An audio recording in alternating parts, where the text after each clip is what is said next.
Hello ചെമ്പനീർ പൂവ് പുത്തൻ promo വിശേഷങ്ങളിലേക്ക് എല്ലാ കൂട്ടുകാർക്കും സ്വാഗതം. അങ്ങനെ നമ്മുടെ പുതിയ പ്രൊമോല് നമ്മുടെ രേവതിനെ നമ്മുടെ സച്ചി ആശ്വസിപ്പിക്കുക. എന്ത് വന്നാലും ഞാനില്ലേ നിന്റെ കൂടെ എന്നൊക്കെ പറഞ്ഞിങ്ങനെ ഭയങ്കരമായിട്ട് ഇങ്ങനെ കയ്യിലൊക്കെ പിടിച്ച് ആശ്വസിപ്പിക്കുക. ഒരു പെണ്ണിന് അതിൽ പരം എന്ത് വേണം അല്ലേ? അപ്പൊ നമ്മുടെ രേവതി പറയുന്നുണ്ട്, വണ്ടി കിട്ടുന്നതിലും ആശ്വാസമാണ് സച്ചിയേട്ടൻ്റെ ഈ വാക്കുകൾ എനിക്ക് കേൾക്കുമ്പോൾ എന്നിങ്ങനെ പറയുന്നുണ്ട്. മനസ്സ് തുറന്ന് തന്നെ സച്ചി നമ്മുടെ രേവതി ആ ഒരു വാക്കുകൾ പറയുന്നുണ്ട്. അപ്പുറത്താണെങ്കിൽ നമ്മുടെ സുധി പോലീസിനോട് പറയുന്നുണ്ട്, ഇവളെ എനിക്ക് തരാനുള്ള പൈസ തരാതെ ഈ സ്റ്റേഷൻ വിട്ട് പോകൂല എന്ന് നമ്മുടെ നീലിമയെ ചൂണ്ടി നമ്മുടെ സുധി പറയുന്നുണ്ട്. സുധി കട്ട കലിപ്പ് തന്നെ കേട്ടോ. അപ്പൊ നീലിമയാണെങ്കിൽ പൈസ താൻ കൊടുക്കൂല എന്നുള്ളൊരു വാശിയിലാണ് നീലിമയും.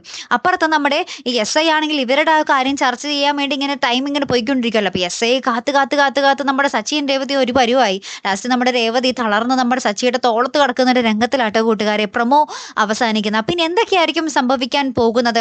ഇവർ തമ്മിൽ നമ്മുടെ സച്ചിയും സുധിയും അവിടെ നേർക്കുനേർ കണ്ടുമുട്ടിയാൽ എല്ലാ പ്രശ്നങ്ങളും അങ്ങോട്ടും ഇങ്ങോട്ടും അറിയും അല്ലെ. കാത്തിരുന്ന് തന്നെ കാണാം. അപ്പൊ അടുത്തൊരു വീഡിയോ വരുന്നത് വരയ്ക്കും ഗുഡ് ബൈ.